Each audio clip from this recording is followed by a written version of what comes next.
To help students decide on which career path to take, we at ACTS will give you free access to Horizon Assessment Test Solutions, or HATS, as part of your review program.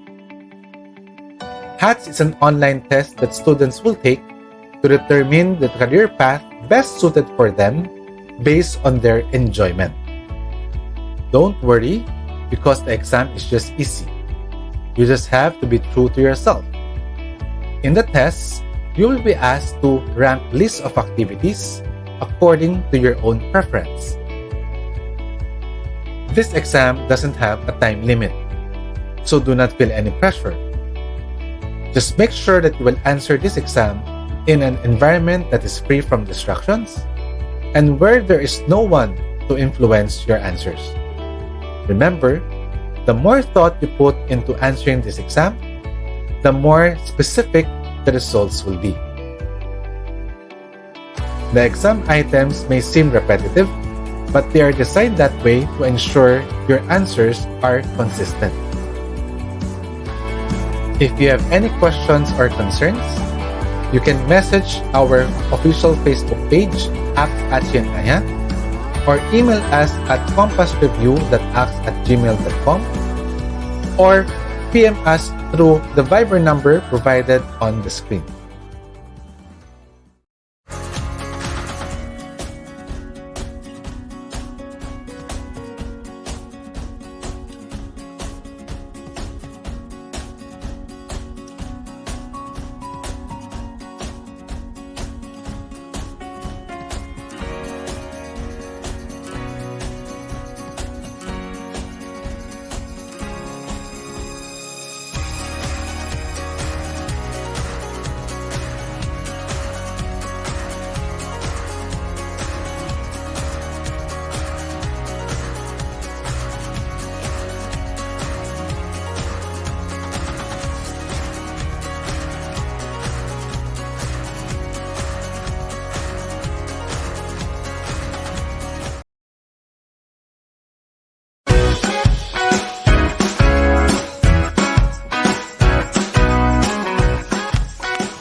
Good evening, everyone. Good evening to our Compass parents and students, and of course, our ATSIs and AYAs who are joining us today. So, good evening, everyone, and welcome to the first episode of All Aboard this year, 2023.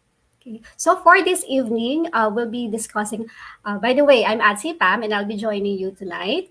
And Aya Robert is supposed to join us this evening, but he will be unable to join us due to urgent matters. So for this episode, instead of discussing the post mock test discussion wherein si Aya Robert yung magdidiscuss, so we will be discussing, or I will be discussing to you the UPCAT College Application Guide. Okay, but don't you worry, because we will be uploading a video, recorded video on the post mock test results with Aya Robert still. Okay, so let's jump to UPCAT orientation. So I'll be giving you tips and reminders, okay, on UPCAT application. I hope by this time all of you has signed up already or has logged into your portal. But to those who haven't started yet, so this episode is for you. Okay, so let's start.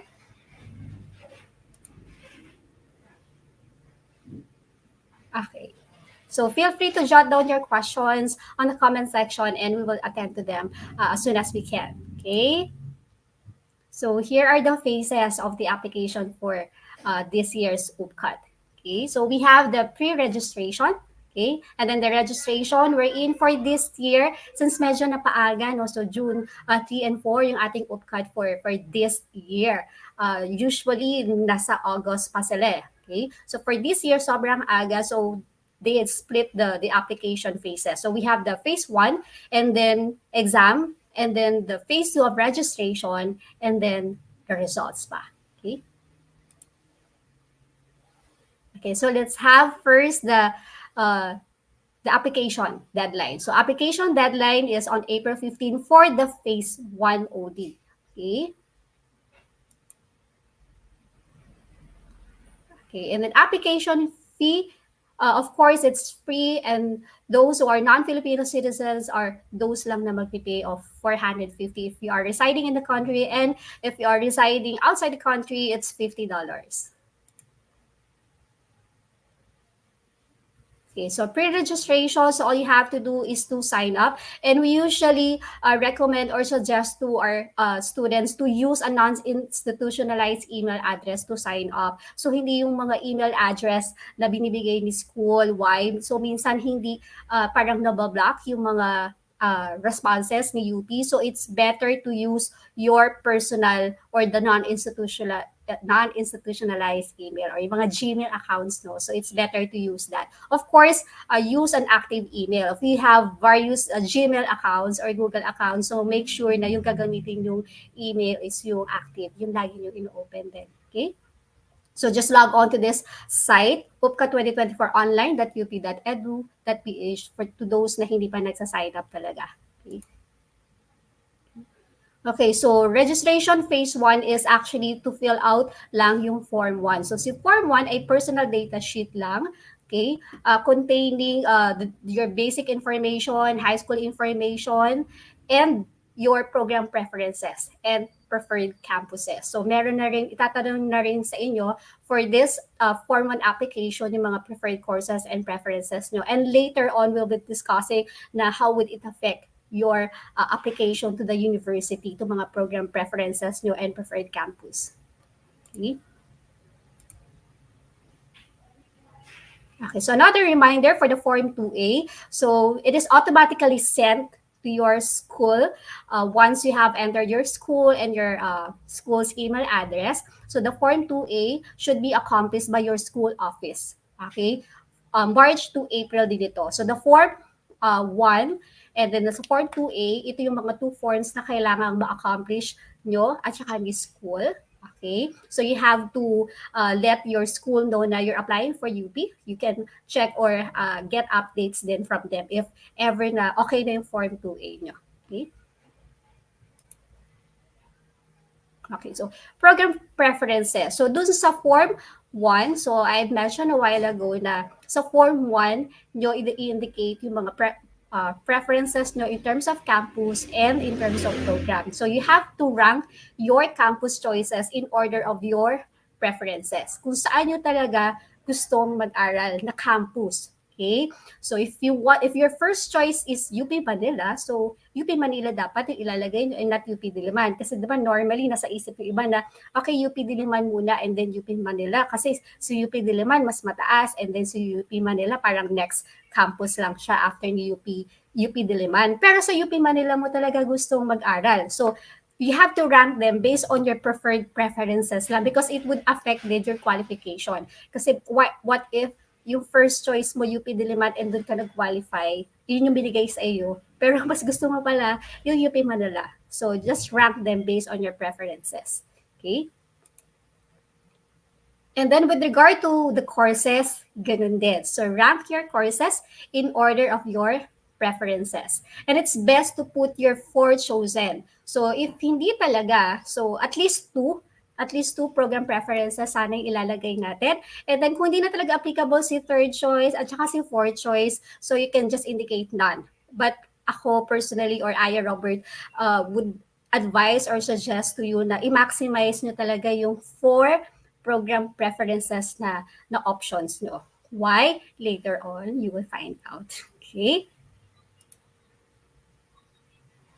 Okay, so another reminder in choosing your program preferences, so especially for UP Manila, okay, so for UP Manila ito ha, so they have this return service agreement. So ano ibig sabihin ni return service agreement? So students graduating or graduate of these programs required sila, okay, to render service after they graduate, siguro at least within 5 years after they graduate, at least 2 years, mag-work muna sila locally or dito sa Philippines. And after that, If they want to pursue their career elsewhere or overseas or abroad, okay na. Yun yung nandun sa return service agreement. So kung pansin nyo, itong mga programs na to almost nasa medical field or allied health. So back nung I'm not sure kung what year nabuo itong return service agreement. If we have encountered the word brain drain, so we have encountered yung Philippines, naka-encounter tayo ng isang period wherein our graduates, mga top talents natin when it comes to medical field, mas gusto na lang nila mag-work abroad. Okay? So they have, so UP Manila, UP being a state university has devised this return service agreement na pag pag nakagraduate ka sa amin sa UP, serve mo muna yung country mo before mag-serve ka ng other country. Okay? So at least 2 years naman within the 5 years. Okay? Okay. Another reminder when it comes to your test permit. So after your application ng Form 1A at saka yung Form 2A na Form 2A na si school niyo yung mag-comply. So after that, pag nasubmit niyo na, so your test permit will be available and saan nyo siya pwedeng i-claim sa UP Office of Admissions. Okay, so you will be given a schedule and a time slot kung kailan nyo siya pwedeng pick upin. So as announced naman doon sa website nila, medyo marami due to every year naman. Okay, every year marami talagang nag-a-apply kay UP. Okay, so have it in mind, siguro mga 120 or more than 120 or umabot niya yata ng 150,000 ang nag-a-apply kay UP. So ganun karami yung mga kakompetensya natin. Okay? So yung pag-claim ng test permit ay by schedule. So once na naka-receive na kayo ng schedule na okay yung test permit mo, available na sa UP Admissions Office. So better to schedule it na mag-i-pick up nyo. Okay? So either kayo naman yung mag-pick up or authorize another person to pick it up for you or arrange a courier. Pero itong mga sinasabi kong mga options, kailangan ma-indicate nyo na agad doon sa form nyo. Okay? So you will be asked na rin dun sa Form 1 nyo online kung paano nyo gustong pick upin yung test permit nyo. Kayo ba? An authorized person or ipapapick up nyo siya. Okay? And to those, kung meron dito tayo mga students din who are studying outside Metro Manila or outside NCR, and then you are going to take the exam sa mga regional or testing centers, you can also pick up your test permit a day before the exam. So pwede namang hindi nyo siya pick upin dito sa Manila, sa UP Admissions Office. Pwede namang a day before dun sa testing center nyo na. Okay? Once na ma-claim nyo na yung test permit nyo, so better to safe keep it. Kung mas safe keep yan ni mommy or ni daddy, so bigay nyo sa kanila. Kung sa tingin mo, confident ka na safe keep mo siya, o di ikaw mag-safe keep. Or better, kailangan alam din ng parents nyo, saan nyo ba tinago yung test permit? Kasi syempre pag malapit na, medyo rattle ka na, so parang makakalimutan mo na lahat na parang, saan ko ba nilagay yung test permit ko? And of course, a day before your exam, so dapat medyo relax ka na yan. So parang dapat least of your worries yung mga bagay-bagay, important thing na kailangan mong mahanda, kailangan talaga within your reach na lang talaga. Okay? Okay, so again, like what I've mentioned a while ago, no, exam schedule natin is June 3 and 4. And it's system generated. So either you'll be assigned sa June 3 or sa June 4. Either in the morning or in the afternoon.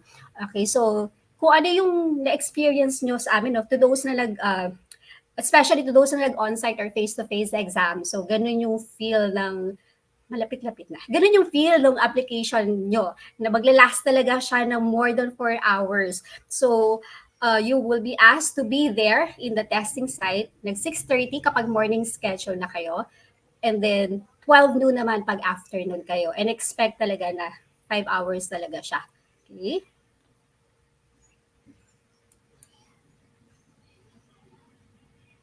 Okay. So, phase 2 na tayo. So, ito, hindi niyo pa ito makikita doon sa online application nyo, right? Doon sa online portal nyo. So, medyo naka-close pa to. But come September, so they will open the portal again for you to to encode your grades online. Okay, so all you have to do is follow the guide in the drop-down menu. So most of the subjects naman, nasa drop-down menu na. Frequently asked question ng mga students is kapag yung subject nila sa school, parang walang ganung subject na eksakto doon sa online. So it's okay. So just look for the pinaka nearest na yung closely related doon sa subject sa school. Okay? And then be reminded then the minor subjects or the non-academic subjects such as yung PE, religion, and CLE need not to be included kasi yung iba pinipilit nila for example si PE no, pinipilit nilang hanapan ng closely related subject si PE dun sa drop down menu. Meron dun mga parang sports, nilalagay nila sa sports and it's different. It's a different subject naman. Okay? So, okay lang itong mga minor and non-academic kahit hindi nyo siya ma-input kasi wala siyang bearing. Okay? Wala siyang bearing o hindi siya i-assess ni UP. Okay? By the way, no, sorry. By the way, this phase 2 is September pa, wherein you have to encode your application, wherein you have to encode your grades. Okay? By this time, so meron na ding copy ng grades, supposedly yung report cards nyo. So you'll have to submit as well yung printed. Okay? And then, okay, important note lang din, only applications with complete requirements will be processed, including kung naka-exam ka. Kung naka-exam ka, so you have to comply with all the requirements. Kung halimbawa na natapos mo yung Form 1, nasubmit din ni school yung Form 2A mo, pero hindi ka nag-take ng exam, nagbago yung isip mo na, hindi na lang pala ako mag-UPCAT. Okay, so no need for you to complete the requirements. Where in fact, kahit i-complete mo yung requirements mo, pero hindi ka naman nag-UPCAT, so hindi na nila papansinin o hindi na nila ipaprocess yung application mo. Okay, so only those who have completed all the requirements, including taking the UPCAT ng June 3 and 4, will be able to complete or sila lang yung eligible to complete the application pag ni-reopen nila yung portal ng September. Okay? So far ngayon, wala pa silang sinet na deadline. Sinabi lang nila na the portal will open ng September ulit for the encoding of grades. Okay? Okay. And then this is what I discussed pala a while ago. So a hard copy of your school record sealed in an envelope with wet signature and the flap. So sa sign dapat niya ni ng school registrar nyo. Okay. This will be sent to UP Diliman Office of Admissions.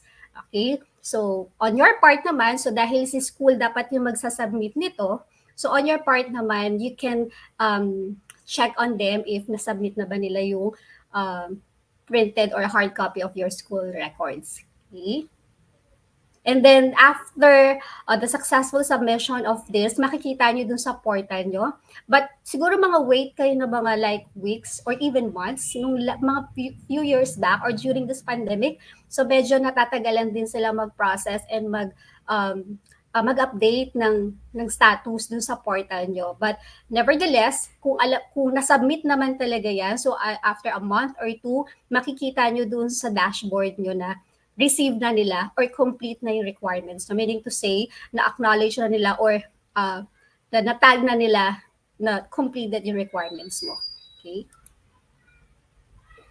Okay. If ever that you have other questions, so again, feel free to jot down your questions dun sa comment section. But if you want to go straight to the UPCAT authority, so itong UPCAT Online Help Desk. Yan, pwede kayong mag-login dito. Mondays to Saturdays, open sila ng 10 a.m. to 7 p.m. Kung ako rin, minsan, dyan din ako nag-ask ng questions, especially if may mga questions yung students na I need clarification, so nag-ask ako dyan. Like, the other day, okay, yung question ko, kasi you might be asking, no? For example, nag-take na kayo ng exam ng June 3 or June 4. Ito medyo nahihirapan kayo. And then parang, I want to change my courses yata. Or nag-change kayo ng mind na, can I change my courses? Diba I mentioned a while ago na yung program preferences and campuses are encoded dun sa first part pa lang, dun sa Form 1A. So can you still change? So you can, sabi ni help desk, okay, so when I asked them, so you can still change the program preferences or even the campus on September when it reopens. Okay, so by that time, so sana lang din. So medyo final na tayo kung ano yung talagang courses that you want to take. Okay, para hindi na rin iba-iba. Okay, so results. How to qualify in UP? Okay, so qualifying UP is first campus dependent, then next program or course dependent.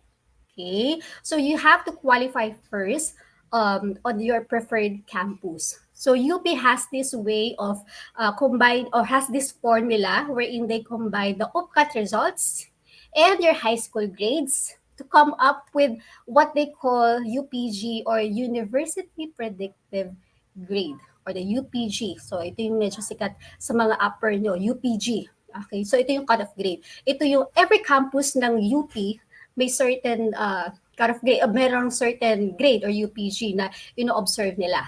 Okay? So once you qualify for that campus UPG, so you're qualified.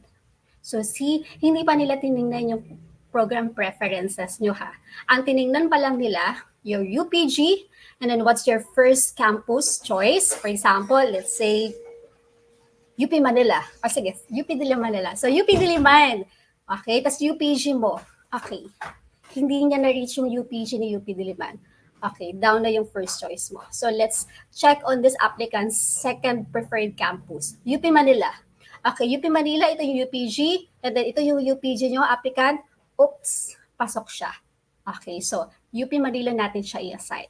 So that's how they do it. It's first screening. And then second screening, if you're in na or you're qualified na dun sa certain campus na yon, so sa kanila titingnan yung program preferences nyo. First choice first. So remember what I told you kanina, dun sa campus preferences, rank them in order of your preferences talaga. Pagdating sa program din, ganun din. Kung ano din yung mas gusto mo. Okay, napasukan talaga na course or aralin na course. So let's say you get admitted to UP Manila, and then your first choice is, let's say, physical therapy or PT. Okay, you have your UPG, and then all the applicants under this, under ng PT, i-rank kayo ulit. Okay, and then if pasok ka dun sa quota ng PT na course na yon, so congratulations. So you have the course na PT. Okay, but for example, parang ito lang yung kailangan. Sabihin natin, okay, 100 lang yung i-admit. Tapos sa ranking mo, pang 101 ka. So sorry. So mga 101 ka. So hindi ka pasok doon sa first choice mo. So tingnan natin yung second choice niya. Okay? So ganun ulit. Second choice, ito yung preferred mo. For example, speech therapy. Okay? And then ni-rank ulit, ito yung UPG mo, and then ni-rank ka mong applicants for the speech therapy, and then pasok ka sa quota nila. So congratulations, meron ka ng course. You landed on your second choice. Okay? But pag hindi pa rin, they'll go to your third. Pag hindi pa rin, they'll go to your fourth. That's why we recommend talaga na i-maximize nyo yung 4 options para just make sure lang na yung ibibigay sa'yo ni UP is something that you preferred. Kasi imagine if ginawa mo siyang done, third option pa lang ginawa mong done, and then fourth, done din. I mean, 2 lang talaga yung binigay mo. So what will happen to your application? So remember, you qualified already in the campus. Doon sa example natin, qualified ka na sa UP Manila. But hindi ka na-qualify sa PT, hindi ka na-qualify sa speech therapy, for example, and then wala kang third, wala kang fourth. So what will happen to you? Wala ka ng course. So later on sa results, so I'll explain kung ano mangyayari kung halimbawang, okay, qualified ka sa campus pero walang doon sa 2 preferred courses mo, hindi ka nag-qualify kasi parang naabutan ka ng quota. Okay? So that's how UP assess yung applications natin. Okay? So, Checking your results. So again, pupunta ulit kayo dun sa website or sa site wherein you apply or you sign up using the same address and password. Okay? And then the possible statuses is of course qualified. Okay, so congratulations. So you qualified for your preferred campus and preferred choice or course choice pala. Okay, waitlisted. Okay, so what happened if you get waitlisted? Parang possible, yung mga ibang applicants, they qualify to a certain course. For example, nasa third sila, qualified sila sa third, and then they get waitlisted for the second. So meaning to say, you'll have, pag waitlisted ka ng certain course, pwede mong hintayin magkaroon ng available slots. Okay? So, hindi naman lahat din ng mga nagko-qualify to a certain course ay nagko-confirm. So, kaya yung iba, waitlisted yung kanilang status. If, for example, na out of dun sa 100 na nag-qualify and only, sabihin natin, 70 yung nag-confirm. So, ibig sabihin, may 30 slots pa na pwede nilang i-accept. So, yung mga 30 na down na naka-waitlisted, so sila yung possible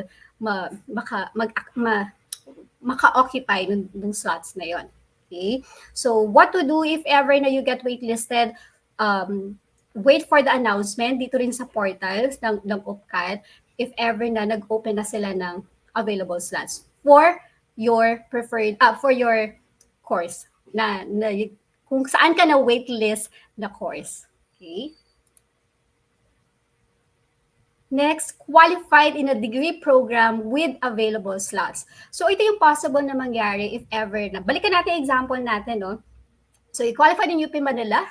So, ang first choice mo ay PT, physical therapy. Second choice mo is speech therapy. So, just for example, hindi ka rin nag-qualify, meaning to say, mas matataas yung UPG sa'yo eh. So, mas sila yung natanggap and then nabutan ka ng quota and all. And then yung third choice mo, NA na, none. I'm sorry, none na yung nilagay mo and then fourth none na. Pero remember, you qualified eh. Qualified ka sa UP Manila, qualified ka sa campus. So ito ngayon yung magiging status mo. You qualified in a degree program with available slots. Okay? So if ever na ganito yung status natin or results, so all you have to do is to wait again for the instructions of UP or the UPCAT system. They will open a portal wherein yung mga applicants with the same status, doon nila i-up kung ano itong mga degree program with available slots. And then you'll have to apply again. Kung ano yung mga makikita yung degree program with available slots, so doon ulit kayo mamimili para mag-a-apply ulit kayo doon sa mga courses na yon.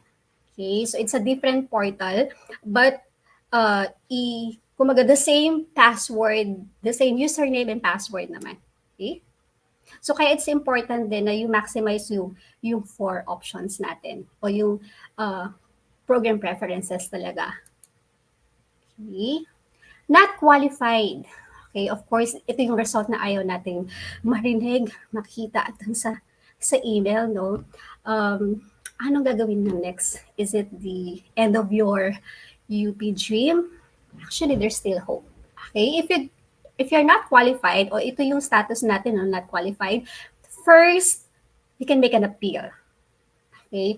And then second, kung hindi tayo hindi naging successful yung appeal natin, second is to spend a year spend your freshman year sa ibang campus or sa ibang school and then apply as a transferee to UP.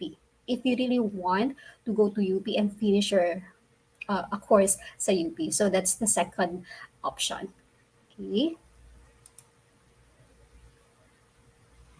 Pending case. Okay, this is another status for UP, pending case. So kailan nangyayari yung pending case? If we have deficiency or sa application natin, if we have incomplete information. So it's very, very important na while filling out our application online, make sure na complete. Hindi hindi natin isipin na, okay lang siguro na blanco ito. Okay? If it's not applicable, you just write NA. Okay? Kasi pag blanco siya, so it would look like you miss it out. Or pwedeng isipin ni admission team na hindi mo pinilautan or nakalimutan mo. Na-miss out po. So if it's not applicable, so you just write not applicable or NA. Okay? So ito yung mga possible reasons why na pending case. Kulang ng information, either dun sa mga basic information and all na gusto nilang malaman bago nila i-fully assess yung application mo.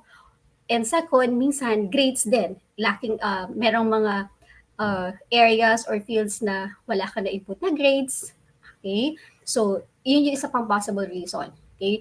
If you get a pending case ba and then you complied with kung ano yung deficiencies sa application, lacking information, ibig sabihin ba magiging ma-accept na tayo? It's not a guarantee. Especially kung ang lacking information natin ay high school grades. So of course, depende kung yung high school grades na isasubmit natin, yung kulang nating grades, it would greatly affect yung standing natin. So baka maka-affect talaga na hindi tayo mag-qualify. Okay? So it's not a guarantee na kapag nag-comply tayo, if you have a pending case and then nag-comply tayo, it means tanggap na tayo. Okay? Yan. So ito yung sinasabi ko kanina, another option if you're not qualified dun sa dun sa two campuses natin, so you can make an appeal. Okay? So remember the UPG. So every campus or UP campus has its own UPG. Okay? So as of 2022 to. So ito yung mga UPG cutoff ng bawat UP campus. Okay, so for example, sabi natin, first choice mo UP Diliman, second choice mo UP Manila, and you did not get into those campus, and your UPG is 2.6 for example. 2.6 yung UPG mo, kaya hindi ka nakapasok ng Manila. Kasi si Manila, dapat 2.580. Ang UPG mo 2.6. So, sinong campus ang pwedeng tumanggap sa'yo with a UPG of 2.6. So you can try to make an appeal to UP Baguio, UP Cebu, saan pa? Iloilo, Los Baños, Tacloban, and Mindanao. Yan, you can make an appeal. But take note lang ha, so you can try to make an appeal. But of course, we have to understand that different campuses has different requirements pa. Aside from the UPG, syempre may mga other requirements pa to comply with. Okay? But it's okay to try kung talagang gusto nyo mag-UP talaga. Okay? And then you're open to studying sa other campuses. So that's another option to make an appeal to other campus. And then nakamay note tayo siya na for Diliman, it will not entertain talaga appeal. So if you really want to study in UP Diliman and you get hindi tayo nag-qualify. So yung yung second option na sinabi ko sa inyo, yung spend your freshman year on other campus or other university and then just apply as a transferee after. So yun na lang yung pinaka another chance nyo to be an ISCO or ISCA. Okay, so if ever na okay na tayo, you make an appeal and then you qualify dun sa appeal, you have complied with the lacking information na pending case ka, and then you settled and then qualified ka pala. So the next step for you to do is to confirm. And of course, we confirm early. If decided naman na tayo na mag-UP, so we confirm early. Okay? Okay, more or less, that's it for the college application orientation natin. So I just gave you some helpful tips and reminders. So if you have other questions or clarifications to make, please feel free to jot down your question, or if ever na after tonight or after this episode, iniisip kayo, ay, hindi ko natanong kanina, hindi ko na-jot down sa comment section. So you can still put your question on the comment section dito sa live natin. Okay? But for tonight, so more or less, that's it. And I would just like to remind them, since isa sa mga crucial part ng application natin is to decide what courses, what programs, okay? So please accomplish your HATS suitability test. So para mas mag-guide kayo na kung ano ba yung career path na bagay sa personality natin. So HATS is there to help you. So to those who are not yet done taking the exam, so please take it. Kindly check your email for the link. And to those who were prompted by the system to stop dahil parang it seems that you're distracted daw and all, if it's more than 24 hours or 48 hours na, you can retake the exam na. The same link. Kung ano yung in-email namin yung link, so yun lang din yung gamitin nyo para makapag-take na kayo ng exam. And if ever na ganun pa rin, parang nisa-stop pa rin kayo ni system of taking the exam, so you can reach out para mas ma-help namin kayo. But please make sure lang na you will take the exam on a distraction-free environment and then very focused kayo because the system can detect low consistencies or low reliability. So bago pa maging unreliable yung ating career test, we are prompted to stop na talaga. So make sure lang that you are focused and then nasa distraction-free environment kayo. It's okay lang na hindi agad kayong magsagot. Okay? Kung medyo natatagalan kayong mag-rank, di ba? It's very repetitive eh. Kung natatagalan kayong mag-rank, it's okay kesa yung maghula-hula tayo ng rank kasi nadedetect ni system na medyo inconsistent na yung mga sagot natin. So that's the reason why napaprompt tayo to stop. Okay, so I hope after tonight, makapag-take na tayo ng exam because ng itong HATS career exam natin or career suitability test because next week, we'll be discussing naman about it. I will be helping you naman how to interpret or how to understand your basic reports, the career development and the career options para maka-help sa inyo to better make informed choice when it comes to the UPCAT na hinihinging for program preferences. Okay? Any other questions? Please feel free to jot down your questions. Again, to those who just tune in, no? So, Aya Robert wasn't able to join us this evening, but don't you worry. Yung supposedly first part of the discussion, which is the post mock test results. Okay, so we will be uploading a recorded video on it. Okay. So if you don't have any questions, so I'm scrolling lang yung comment section kung meron kayong questions. If you don't have any questions, so that's it for tonight. So I hope I was able to help you in terms of helpful reminders and tips when it comes to UPCAT application. And huwag na natin hintayin yung April 15. So I hope matapos na natin yung application natin on or before April 15. Okay? So that's it for this evening. Thank you so much for joining me. Thank you. To help students decide on which career path to take, we at ACTS will give you free access to Horizon Assessment Test Solutions, or HATS, as part of your review program. HATS is an online test that students will take to determine the career path best suited for them based on their enjoyment. Don't worry, because the exam is just easy. You just have to be true to yourself. In the tests, you will be asked to rank lists of activities according to your own preference. This exam doesn't have a time limit, so do not feel any pressure.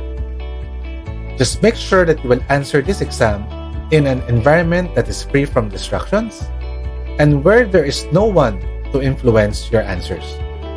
Remember, the more thought you put into answering this exam, the more specific the results will be. The exam items may seem repetitive, but they are designed that way to ensure your answers are consistent. If you have any questions or concerns, you can message our official Facebook page, @ACTSCIENCAYA, or email us at compassreview.acts@gmail.com or PM us through the Viber number provided on the screen.